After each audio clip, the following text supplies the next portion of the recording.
look at day off comfy. So the last video that I posted was a bit vulnerable. And so with that in mind, I thought we would try and maybe make this a bit lighter.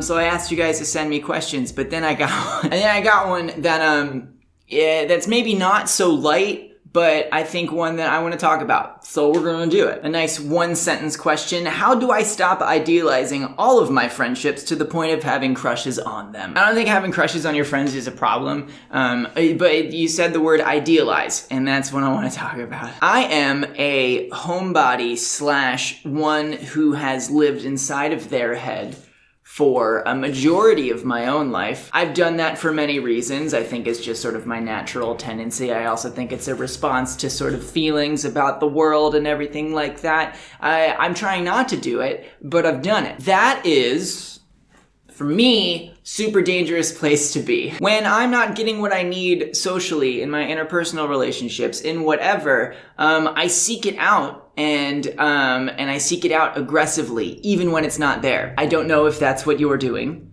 anonymous messenger, but it's something that I do. I project all of the things that I think that I need out of a person onto that person. And then that's when it becomes idealization. I start to see this person as more than a person. I start to see this person as like somebody who is just the template with which I can base my entire recovery on, and that's too much for any person. What it also does is it also sort of eliminates that person's individuality. It eliminates their ability to be a human being, to have their own autonomy, to have their own thoughts, their own flaws. It just eliminates their personhood. People are not ideas, right? And more importantly than that, people are not ideas to serve you as an individual. Your relationships with other people and the world around you are not transactional. Like, it's not meant to be something that you put into and then get something out of. I mean, not in like any kind of like basic sense. Obviously we have needs. Obviously we have things that when it comes to the way that we deal with things, we need to have certain things met. Otherwise, our time should be spent elsewhere. But something that I have done and I'm working on not doing is crossing that line into I need to be getting something out of this person, because people are more than just their use for you. Again, I'm not saying you're doing this, but you use the word idealize. And when I think of the word idealize, that's what I think of. I go back to my own experience, and I never did it out of any kind of malice. Like, I never wanted to be the kind of person who is just using people around me to feel better. Like, nobody ever really wants to be that person. I think if you do want to be that kind of person, you gotta confront that before we go to this issue here. I simply have been in positions where I feel like crap. I either feel just violently lonely, I feel extremely depressed, and I want it to be better. And I don't think it's a bad thing to want things to be better. It becomes bad when the symptoms of your illness cause you to interact with people in a way that's troubling. I've had relationships where I've turned people into ideas, hoping that they could be sort of my out from my situation that I'm currently in. I've had people do that to me too, and it's not a good feeling on really either side, because nobody wants that. I say relationships, but I also mean friendships. It's not just something that happens between two people when they're in love, or in quotes, love. The question, though, was how do you stop doing that? And I think it's twofold, and I'm going to break it down into what we do internally versus what we do externally. I'm going to start, which some may be shocked by this, externally. We often talk about our own feelings and how we feel them. We do that here, but rarely do I really talk about specific actions, and I think that these, in this situation, are like where it starts. The best way to keep somebody from turning into an idea is to spend time with them and to actively do things with them. I think a huge facet of this is to listen to them as well. Let's just don't even think about your feelings and just straight up listen to this person, whether they're talking about like random bullshit throughout the day or they're just talking about their deepest, darkest fears. And really anything in between, just freaking listen. If you don't actually know like who a person is, like what makes them tick, like what do they like, what do they don't like, if you don't actually know a person, it's real easy to turn them into an idea because that's all you have. Start basing your perception of the people that you're turning into ideas, not on your own feelings about them, but on who they actually are. Based on their actions, based on their words, based on the kind of person that they go into the world. Find out what they're working on. Find out what their goals are and support them aggressively in those goals. Just be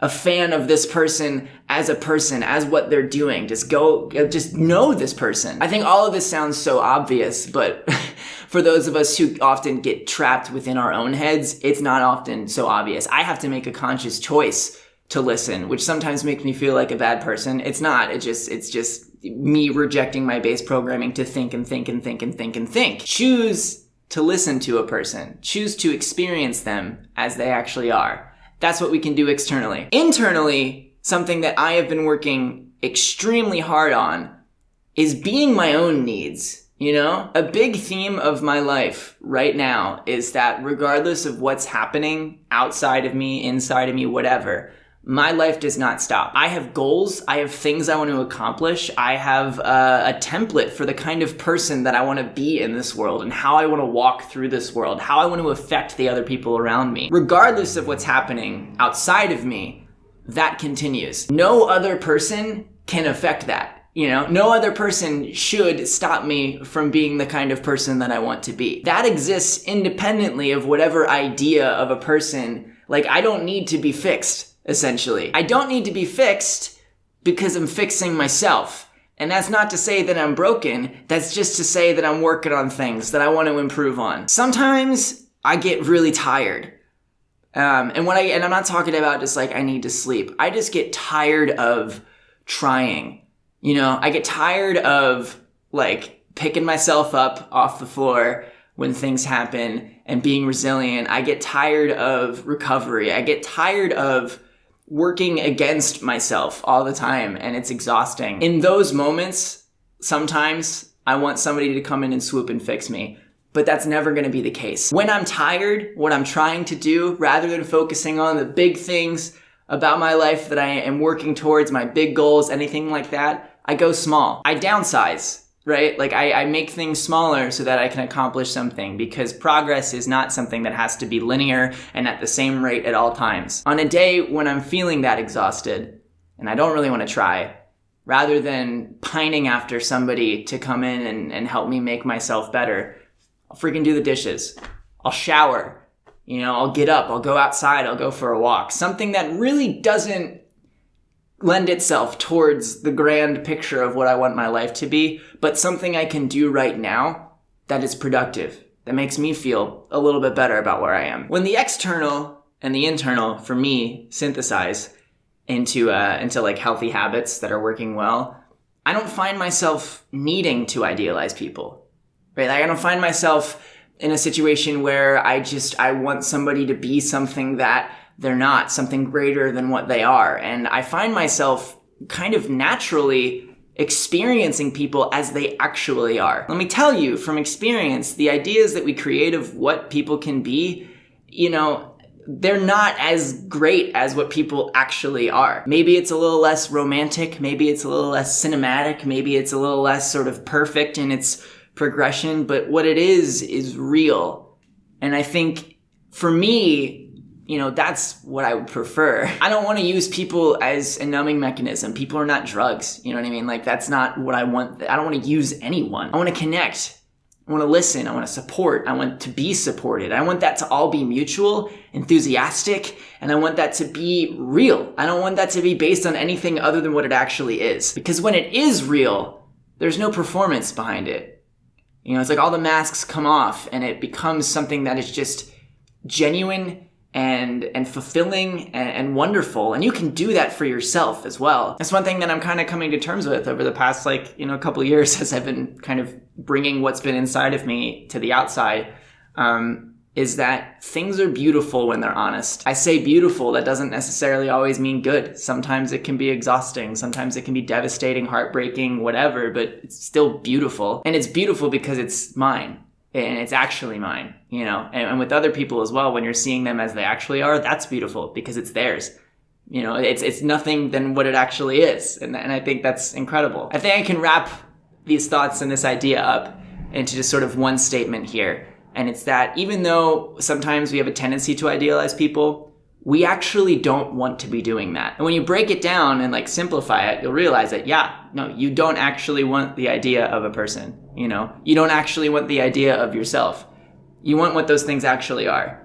And you deserve those things too. I should add that. That's all I have to say on that, I think. If you have thoughts, I would love to hear what you have to think in the comments as well. If you're interested in supporting what I do here on YouTube and elsewhere on the internet here, I do have a page on Patreon. Anyone who's supporting me on Patreon for as little as $1 a month gets access to all the videos that I make a full day early. They'll also get access to a bonus video that goes up every single time that I make a video here on Patreon, and any other bonus things that I have, they'll go there on Patreon as well. It's a really, really wonderful opportunity that you have to kind of support me directly, and it's something that really helps me out and really enables me to do this and to do more things in the future as well. So I would really, really appreciate it if you checked it out. It's one of the first links in the description.